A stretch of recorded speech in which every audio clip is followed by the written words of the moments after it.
ये बजट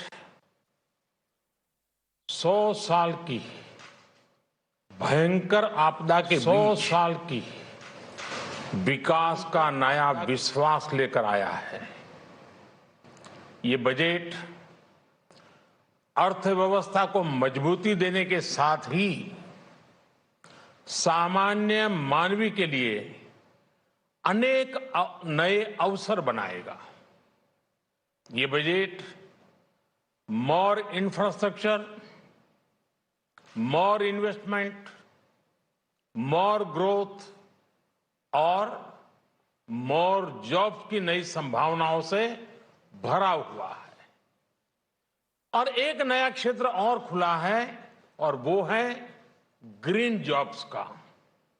ये बजट तत्कालीन आवश्यकताओं का भी समाधान करता है और देश के युवाओं के उज्जवल भविष्य को भी सुनिश्चित करता है। ये पिछले कुछ घंटों से देख रहा हूं जिस प्रकार से इस बजट का हर क्षेत्र में स्वागत हुआ है। सामान्य मानवी की जो सकारात्मक प्रतिक्रिया आई है उसने जनता जनार्दन की सेवा का हमारा उत्साह अनेक गुना बढ़ा दिया है। जीवन के हर क्षेत्र में आधुनिकता आए, टेक्नोलॉजी आए, जैसे किसान ड्रोन हो, वंदे भारत ट्रेन हो, डिजिटल करेंसी हो, बैंकिंग के क्षेत्र में डिजिटल यूनिट्स हो, 5G सर्विसेज का रोल आउट हो, नेशनल हेल्थ के लिए डिजिटल इकोसिस्टम हो। इनका लाभ हमारे युवा, हमारे मध्यम वर्ग, गरीब, दलित, पिछड़े, ये सभी वर्गों को मिलेगा। इस बजट का एक महत्वपूर्ण पहलू है गरीब का कल्याण। हर गरीब के पास पक्का घर हो, नल से जल आता हो, उसके पास शौचालय हो, गैस की सुविधा हो, इन सभी पर विशेष ध्यान दिया गया है। इसके साथ ही आधुनिक इंटरनेट कनेक्टिविटी पर भी उतना ही जोर है। जो भारत के पहाड़ी क्षेत्र हैं, हिमालय का पूरा पट्टा, जहां जीवन आसान बने, वहां से पलायन ना हो, इसे ध्यान में रखते हुए भी नई घोषणा की गई है। हिमाचल, उत्तराखंड, जम्मू कश्मीर, नॉर्थ ईस्ट ऐसे क्षेत्रों के लिए पहली बार देश में पर्वतमाला योजना शुरू की जा रही है। ये योजना पहाड़ों पर ट्रांसपोर्टेशन और कनेक्टिविटी की आधुनिक व्यवस्था का निर्माण करेगी और इससे हमारे देश के जो सीमावर्ती गांव है, बॉर्डर के गांव है, जिसका वाइब्रेंट होना जरूरी है, जो देश की सिक्योरिटी के लिए भी आवश्यकता है, उसको भी बहुत बड़ी ताकत मिलेगी।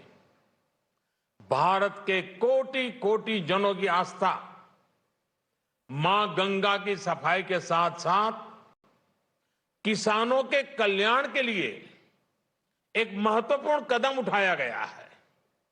उत्तराखंड, उत्तर प्रदेश, झारखंड, बिहार, पश्चिम बंगाल, इन राज्यों में गंगा किनारे नेचुरल फार्मिंग को प्रोत्साहन दिया जाएगा। इससे मां गंगा की सफाई का जो अभियान है, उसमें मां गंगा को केमिकल मुक्त करने में भी बहुत बड़ी मदद मिलेगी। बजट के प्रावधान यह सुनिश्चित करने वाले हैं कि कृषि लाभप्रद हो, इसमें नए अवसर हो, नए एग्रीकल्चर स्टार्टअप्स को प्रोत्साहन देने के लिए विशेष फंड हो या फिर फूड प्रोसेसिंग उद्योग के लिए नया पैकेज। इससे किसानों की आय बढ़ाने में बहुत मदद मिलेगी। एमएसपी खरीद के माध्यम से किसानों के खाते में 2.25 करोड़ रुपए से भी ज्यादा सीधे ट्रांसफर किए जा रहे हैं। कोरोना काल में एमएसएमई यानी हमारे छोटे उद्योगों की मदद और उनकी सुरक्षा के लिए देश ने लगातार अनेक निर्णय लिए थे, अनेक प्रकार की मदद पहुंचाई थी। इस बजट में क्रेडिट गारंटी में रिकॉर्ड वृद्धि के साथ ही कई नई योजनाओं का ऐलान किया गया है। डिफेंस के कैपिटल बजट का 68% डोमेस्टिक इंडस्ट्री को रिजर्व करने का भी बड़ा लाभ भारत के एमएसएमई सेक्टर को मिलेगा। ये आत्मनिर्भरता की तरफ बहुत बड़ा मजबूत कदम है।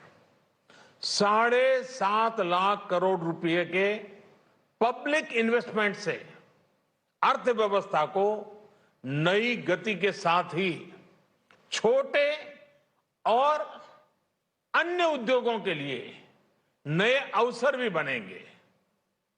मैं वित्त मंत्री निर्मला जी और उनकी पूरी टीम को इस पीपल फ्रेंडली और प्रोग्रेसिव बजट के लिए बहुत बहुत बधाई देता हूं। कल भारतीय जनता पार्टी ने मुझे सुबह 11 बजे बजट और आत्मनिर्भर भारत विषय पर बात करने के लिए निमंत्रित किया है। कल 11 बजे मैं बजट के इस विषय पर विस्तार से बात करूंगा। आज इतना काफी है। बहुत बहुत धन्यवाद।